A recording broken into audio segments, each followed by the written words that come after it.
Educators here and across the country are worried how students will be impacted by planned cuts at the Department of Education. Last week, the department laid off half of its employees. Nationwide, teachers have been warning of the dangers of the cuts. Wave News reporter Marissa Burke shows us how Jefferson County educators are making their voices heard. That's the message echoing nationwide. Many teachers, parents, representatives, and students do not want the Department of Education to be dismantled. Wednesday morning, they woke up early to tell others what's at stake. I need every student to get what they need in the school system, and you can't do that if you take that away. Autumn Nagel is more than just the Kentucky State PTA president-elect. Protect our schools. She's also a concerned parent.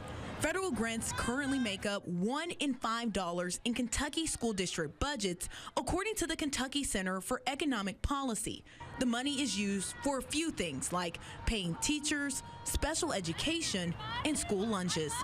My daughter uses those resources. If I don't have the funding for her IEP, does she have an IEP anymore? The federal government, through the Department of Education, guarantees that she gets that funding and that she's able to have those resources. I don't need her to struggle more. I need her to have the help she needs.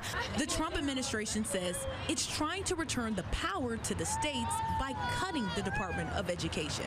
It's important to note the Department of Education does not decide what's taught in schools. That's determined at a state and local level.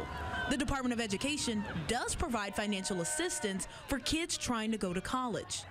If funding is cut so that people can get federal student aid who can't afford to pay for college, like I couldn't afford to pay for college, those students who have bright minds are going to be denied. Some of those bright minds heading to school Wednesday felt the burden teachers were trying to lift. How are we as students supposed to thrive and develop ourselves with teachers if the funding is being cut and hurting us? If we are losing funding for development, for the school, you know, for teachers, everything, it sucks. Marissa Burke, Wave News.